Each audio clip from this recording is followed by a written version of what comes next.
Sorry, what was your what? That's a good. Well, what was my question? Well, you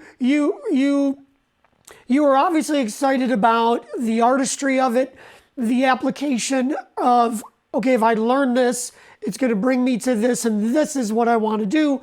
So I will suffer, and work for this end.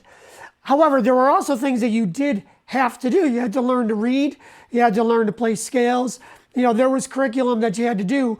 How did you stay motivated to practice this stuff that you weren't passionate about?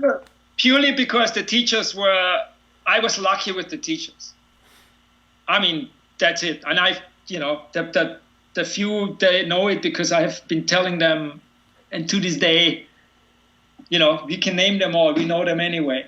To get like there are people that are just born to be teachers, and the difference they make is just unbelievable. And so some of those things that really weren't like on my priority list or on my gets my nipples hot sort of list, it was you wanted to almost please the teacher to a certain degree. You didn't want to look like a fool in front of the teacher, which is what a teacher is supposed to do to a certain degree, right? Yeah, you didn't want to disappoint them.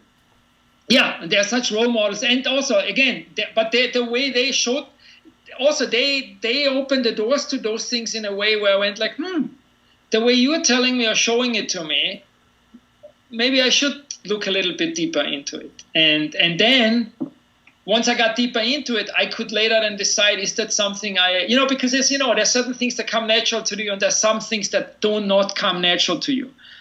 And hence, that's actually also something you need to realize quite early on.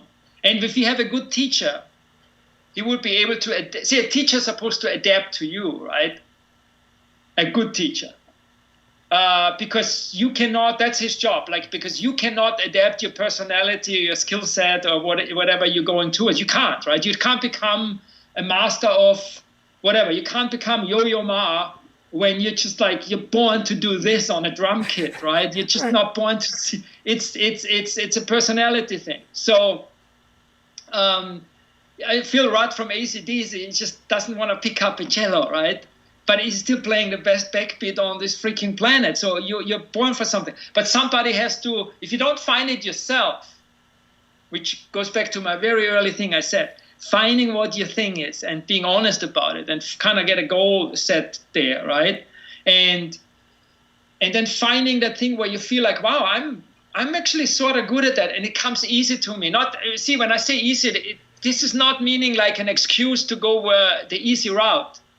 But some things just fall, where you feel, where you said, how were you able to sit and get motivated? Well, because you don't need motivation when something feels right most of the time. Doing an extra hour and this and that, not going out with the friends when they go drinking, that's the motivation. But you don't have to suffer through it. But I've done things where you suffer. You almost feel like physical pain. And then you almost know that's not right.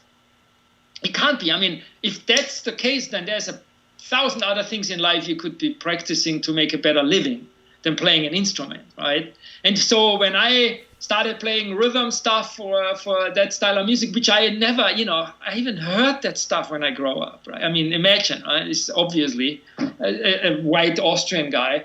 But it just felt so normal to me when I heard it that I liked it so much.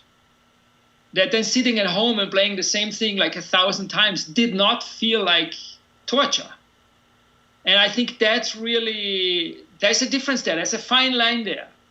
So when I say, when it comes easy, it doesn't mean taking it easy. Double down on what comes easy. Do it for 18 hours, sweat it out.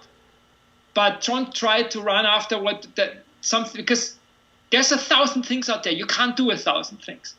Find a few things that really work for you.